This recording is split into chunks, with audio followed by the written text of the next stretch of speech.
quelque chose qui m'a galvanisée, je m'y attendais pas du tout, j'étais énormément surprise. Franchement, je remercie les Vosgiens de la première circonscription de m'avoir accordé leur confiance, c'est extra, comme quoi le projet que Marine Le Pen a développé tout au long de la présidentielle, elle a convaincu, elle est là et les Vosgiens ils ont quand même fait 400 villages sur 500, c'est énorme, presque 1 sur 2 et ils continuent à croire en nous et dans nos convictions et ils voient quand même qu'on est sur le terrain, donc je pense que ça fait ses fruits et je les remercie de tout cœur.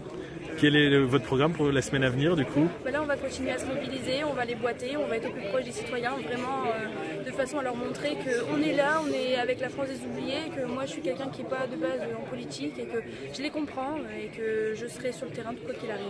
Voilà, je félicite Stéphane Biry, mais c'est surtout que maintenant il faut faire barrage aux extrêmes, donc j'appelle à voter Stéphane Biry. Le second tour, les électeurs et électrices, allez voter Stéphane Biry.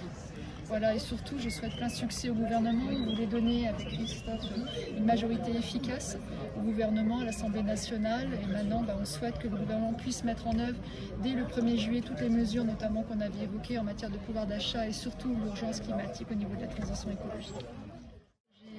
Avec Christophe, j'ai eu la chance de rencontrer énormément d'élus, j'ai rencontré des associations, donc c'est un enrichissement, c'est une déception mais c'est pas un échec avant toute chose, c'est vraiment on a appris énormément, donc on reviendra. Une satisfaction d'avoir recueilli des suffrages qui me placent largement en tête à l'issue de ce premier tour de scrutin. Je tiens chaleureusement à remercier les électeurs qui se sont déplacés et qui m'ont apporté leur suffrage ce dimanche 12 juin.